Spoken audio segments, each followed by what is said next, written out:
முகம் கழுவுறது ரொம்ப முக்கியம்.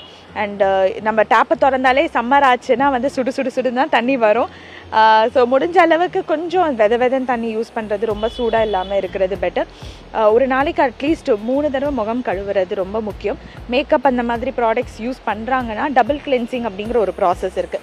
அதாவது ஃபஸ்ட்டு மேக்கப் ரிமூவரை வச்சு மேக்கப் ரிமூவ் பண்ணிவிட்டு, இல்லைனா மிசிலர் வாட்டர், இல்லைனா கிளென்சிங் பாம்ஸ் இந்த மாதிரி இருக்குது.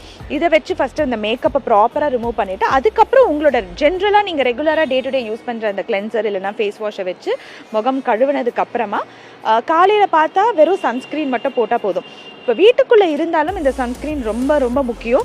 இதுக்கு காரணம் நம்ம முன்னாடி சொன்ன பார்த்தீங்களா, இந்த இன்ஃப்ராரெட் ரேஸ்னால் வரக்கூடிய பாதிப்பும் இந்த சன்ஸ்க்ரீன் போடுறதுனால தவிர்க்கப்படும். ஸோ அதனால தான் வீட்டுக்குள்ளேயுமே வந்துட்டு சன்ஸ்க்ரீன் போடணும். ஸோ கிச்சனில் போய் வேலை செஞ்சாலும் அந்த ஹீட்லேருந்து ப்ரொடெக்ஷன் தேவை.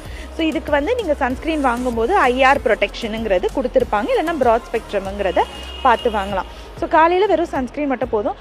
கட்டாயம் நைட்டில் மாய்ஸ்சரைசர் போட்டே ஆகணும். ஸோ ஃபேஸ் வாஷ் பண்ணிவிட்டு இந்த டபுள் கிளென்ஸ் மேக்கப் எல்லாம் ப்ராப்பராக ரிமூவ் பண்ணதுக்கப்புறமா ஃபேஸ் வாஷ் பண்ணிவிட்டு மாய்ஸ்சரைசர் மிகவும் முக்கியமான ஒரு விஷயம்.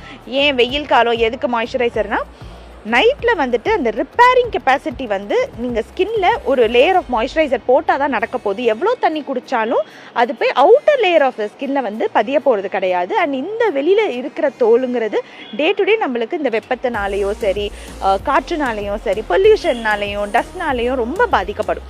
ஸோ அதனால் கண்டிப்பாக மாய்ஸ்சரைசர் அது ஹீலிங் பண்ணுறதுக்கு ரொம்ப அவசியம். இது 3 ரெகுலராக பண்ணணும்.